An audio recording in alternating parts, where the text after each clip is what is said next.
વડોદરા શહેરમાં આવેલ Makarpura ward number 14 ખાતે જે હવેલી રોડ આવેલો છે, આના ટૂંક સમય પહેલે જ જે રોડનું નવીનીકરણ કરવામાં આવ્યું હતું, લાખોના ખર્ચે જ્યારે નવીન રોડ બનાવવામાં આવ્યો હોય, પરંતુ હાલમાં તમે જોઈ શકો છો કે નાના નાના ભૂલકાઓ જે કહેવાય છે કે સ્કૂલ બસ અહીંથી પસાર થતી હોય છે અને મસ્ત મોટો ભૂવો પડ્યો છે. તો સ્થાનિક કોર્પોરેટરો, ધારાસભ્ય સાથે સાથે અધિકારીઓ, જે જાડી ચામડીના અધિકારીઓ છે, આ અધિકારીઓને આ ભૂવો કેમ નથી દેખાતો, આ સમજાતું નથી. સ્થાનિકોનું કહેવું છે કે અમે લોકોએ જાતે પુરાણ કરી અને આ ભૂવાનું જે કહેવાય છે કે જે પુરાણ તો કર્યું, પરંતુ હાલમાં પણ ભૂવો જે છે તે એટલે કે અંદરથી પૂરેપૂરો જે મોટો 5 ફૂટ જેટલો ઊંડો ભૂવો છે.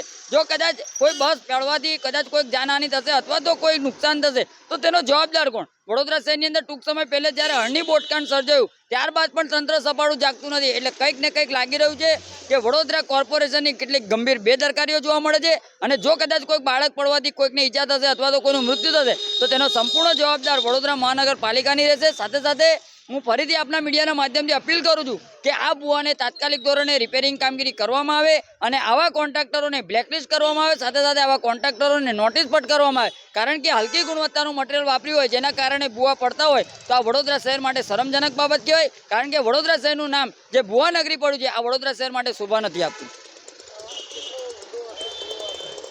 આ ભૂવો લગભગ 5 ફૂટ જેટલો પહોળો છે અને લગભગ 4 ફૂટ જેટલો ઊંડો છે.